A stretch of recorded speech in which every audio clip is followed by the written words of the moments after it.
Ողջունում եմ սիրելի իմ հայ ժողովուրդ, իմ հաղթանակած ժողովուրդ։ Շնորհավորում եմ բոլորիս այս հաղթանակի կապակցությամբ։ Իհարկե մեկ շաբաթ առաջ գիտեինք այս մասին բոլորս, պարզապես պաշտոնապես այսօր էր հայտարարվելու։ Ընտրողների քանակը, տոկոսային հարաբերությունները եւ այլն մանրամասը կենտրոնական ընտրական հանձնաժողովը այսօր հայտարարեց, հռչակեց եւ որի կապակցությամբ շնորհավորում եմ մեզ բոլորիս։ Իհարկե կասկածներ չկար, մենք գիտեինք, որ հաղթելու ենք, մեր գործն արդար է, բայց դա ուզում էինք պաշտոնապես հայտարարվեր, պաշտոնապես հռչակվեր եւ որը եւ այսօր տեղի ունեցավ։ Ուրեմն գիտեք ինչ, իմ ուրախությունն եմ ուզում ձեզ հետ կիսել։ Սա մի նոր հաղթանակ էր, նոր տեսակի հաղթանակ էր ազգիս կողմից։ Ոչ թե թվային, ոչ թե վիճակագրական, այլ սա ես կանվանեի նորագույն Հայաստանի հաղթանակ։ Այն առումով, որ մենք նոր տեսակի ժողովուրդ հռչակվեցինք արդար։ Եվ գիտեք սիրտս ինչից է ցնծում շատ, որ մենք մեծամասնությունը իմ ազգի, իմ սիրելի ժողովրդի անկաշար գտնվեց։ Այս է մեր մեծագույն հաղթանակը, որ ունենալով նման գայթակղություններ, մեզանից ցանկացածը կարող էր օգտվել այդ հնարավորությունից, որովհետև կարելի է ասել, այդ կաշառքը թափված էր ամենտեղ եւ ամեն անկյունում, բայց մեծամասնությունը իմ ժողովրդի չգնաց այդ ուղղությամբ։ Իմ ժողովուրդը ընտրեց անկաշառ տեսակը, այս է ինձ ուղղակի հրճվանք պատճառում, որովհետև ցավոք սրտի ունեցանք եւ այնպիսիները, որոնք գնացին այդ սխալ քայլին, բայց ուզում եմ ասեմ, որ արդար գործը անպարտելի է։ Եվ մենք այսօր ունենք նոր ժամանակների նոր տեսակի հայ։ Սրանից եմ ուրախանում, որովհետև գիտենք անցյալում ընտրություններ են եղել 95 թվականից եւ այլն շատ ալիքներով, շատ վերլուծաբաններ խոսում են այդ մասին, թե ինչպիսի ընտրություններ են եղել, կաշառված, ստիպված, պարտադրված եւ այլն, բայց մենք այդ ժամանակները հաղթահարեցինք եւ անցանք, այսօր նոր ժամանակներում ենք ապրում, արդար հաղթանակած Հայաստանում ենք ապրում։ Եվ ուզում եմ մի փոքր խոսել այս մասին,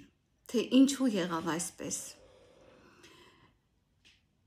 Ինչու եղավ այսպես, որ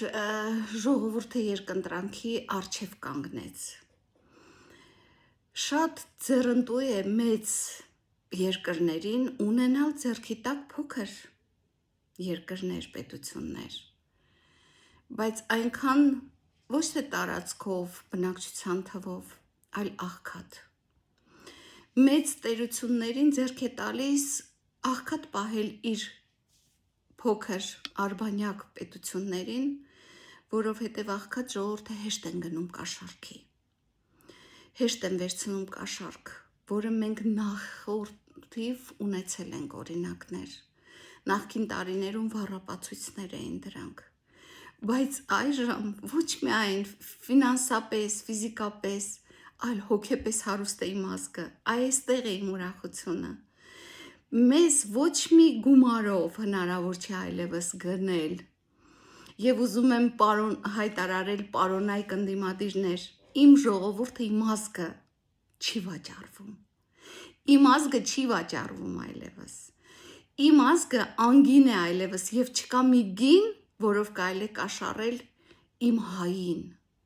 Եվ ես երկար տարիներ երազել եմ այս ժամանակները ապրել, երազել եմ այսպիսի միջավայր, այսպիսի ազգ, այսպիսի բնակչության մեջ ապրել, որովհետև ասել եմ, որ ես դրսում շատ եմ բնակվել, շատ եմ ապրել, բայց ուզել եմ իմ հայի տեսակը,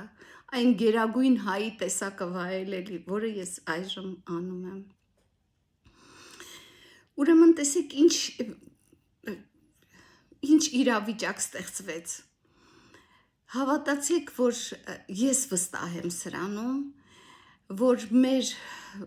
երաշխավոր, չակերտներով երաշխավոր ողերին բարեկամ երկրի բարձրագույն էշելոնները իրապես տեղյակ չէին ինչ էր կատարվում Հայաստանում, իրական վիճակին անտեղյակ էին իրենք, որովհետև ներկայացնում էին սուտ, անգամ այնտեղ են ստել, գիտեք արդեն ովքեր հա եռագլուխը, որովհետև իրենց կայքերով, իրենց սոցիալական էջերով փոլեր էին անցկացնում, այսինքն վիճակագրություն էին անցկացնում, որտեղ ցույց էին տալիս մի հեքիաթային թիվ հորինված, որ իրենց կուսակցությունները 72-60 քանի տոկոս են հավաքում, քաղաքացիական պայմանագիրը շատ ծիծաղելի ցածր թվեր։ Սա կեղծ սարքված փոլեր էին, հարցումներ էին սոցիալական, որը եւ ուղարկվում էին որպես հաշվետվություն ու երևներ, եւ այնտեղ այդպիսի կարծիք էլ ստեղծված էր։ Եվ դրա համար կանչվեց իրենց դեսպանը, մայրաքաղաք իրենց, որովհետև մեր ընտրության իրական պատկերը միանգամայն ուրիշ ստացվեց։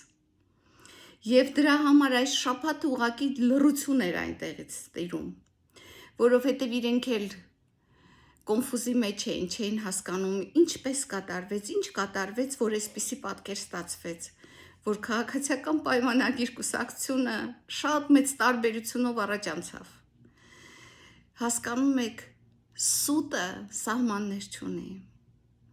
Եվ դա էր կատարվել, այնտեղ զեկուցել էին, որ իշխանություն ունեն այստեղ իրենք, հեղինակություն ունեն, իրենք ցույց էին տալիս աբսուրդային, այո, հանրահավաքներ կազմակերպում էին եւ քիչ մարդ չէին հավաքում, բայց մենք գիտենք ինչ ճանապարհով էին հավաքում։ Ինչպիսի մարդիկ էին այնտեղ, նույնիսկ մոտիկից ցույց տվեցին վերջին հանրահավաքները, որ բազմաթիվ հնդիկներ նույնիսկ կային, մասնակցում էին, այսինքն գլխականակ էին ներկայացնում, որպեսզի նկարեին եւ հաշվետվություն ուղարկեին։ Եվ այս ստի վրա կառուցված պատկերներ, որ միանգամայն նախատեսված չէր վերևների կողմից։ Բայց մենք այժմ ունենք այն հիանալի իրավիճակը, ինչ որ ունենք։ Եվ այսօր ուզում եմ ավարտեմ այս ուրախ լուրը, հաստատումը, սա նորություն չէր, նորից եմ ասում, բայց այսօր հաստատվեց նաև, որ եռագլուխներից մեկը պարզապես չտեղավորվեց ազգային ժողովում եւ քաղաքացիական պայմանագիրը բավականին արտոնյալ առավելությունով է մտնում ազգային ժողով, ճիշտ է սահմանադրական մեծամասնություն չհավաքեցինք, բայց դրան էլ կան ճանապարհներ եւ լուծումներ եւ մեր կառավարությունը պատրաստ է հաղթահարել ամեն նման խնդիրներ առաջացած։ Եվ բայց ցավոք մենք կունենանք համարյա նույնատիպ ազգային ժողովը, այսինքն ընդդիմություն չենք ունենա, կամ եթե ունենանք էլ պարզապես աշխատավարձ ստացող, բայց անգործության մատնված ընդդիմադիրներ, ցավոք սրտի այս անգամ էլ կունենանք։ Հույս ունեմ, որ խոստացվածի նման առաջնորդներ, որոշ առաջնորդներ կստանան իրենց համապատասխան արժանի պատիժը, կտեսնենք առաջիկայում եւ վստահ եմ, որ կտեսնենք, կունենանք նման իրավիճակներ, բայց նաև սպասենք տեսնենք հարևան պետությունը ինչպես կարձականքի, որը դեռ մինչև այսօր ոչ էլ շնորհավորել է։ Արդեն մեր վարչապետին, մեր ժողովրդին շնորհավորել են բազմաթիվ տասնյակ պետությունների առաջնորդներ, բայց ցավոք սրտի մեր երաշխավորը, մեր ողերին բարեկամը դեռ չի շնորհավորել, որովհետև ինչ շնորհավորի։ Ուզում եմ մի փոքր համեմատություն կատարել, բոլորդ Կաշեի անհաղթի մուլտֆիլմը սովետական տեսել եք, կարծում եմ, հա, որտեղ էր Կաշեի անհաղթի հաղթությունը, մահը։ Ի փոքր ասեղ էր, հիշում եք նապաստակի մեջ, բադի ձվի մեջ փոքր ասեղ էր, որը որ Կաշեի անհաղթի կյանքն էր։ Եվ այդ ասեղով, որպես նետ հարվածեցին, մի խոսքով եք գիտեք, հա։ Այ մեր Հայաստանի Սյունիքի ճանապարհը այդ երկրի համար այդ փոքր ասեղն էր, այսինքն կյանքի կարևորագույն նշանակություններից մեկը, որտեղ իր հետագա իհարկե ոչ բարի եւ ոչ բարենպաստ Հայաստանի համար ծրագրերն էին ամփոփված, որը ձեռքից գնաց, չհաջողվեց։ Եվ թե դրա փոխարեն ինչ ունենք եւ ել ավելի ինչ ենք ունենալու մոտ ապագայում, դրա մասին հաջորդ տեսաուղերձումս կխոսեմ, շատ կարևոր տեսաուղերձ է լինելու, որովհետեւ նկարագրելու եմ թրիպի մասին եմ խոսելու եւ նկարագրելու եմ, թե իրենից ինչ է ներկայացնում, իհարկե դա գաղտնիք չի, շատ մեկնաբաններ, հաղորդումներ ներկայացնում են դրա մասին, բայց ուզում եմ մենք իրար հետ խոսենք մի քիչ այդ թեմայի շուրջ, թե ինչ է դա տալու Հայաստանին, թե ինչպիսի Հայաստան ենք մենք ստանում շատ մոտ ապագայում, այդ մասին հաջորդ ուղերձում համբուրում եմ ձեզ, սիրում եմ ձեզ, գրկում եմ ձեզ, իմ հաղթանակած, իմ քաջ հայ ժողովուրդ, այստեղ է քաջությունը։ Քաջությունը այստեղ է, սիրելիներ, երբ որ մենք անկաշառ ենք։ Եվ ես հպարտանում եմ ձեզանով, համբուրում եմ ձեզ բոլորիդ։ Մինչ նոր հանդիպում։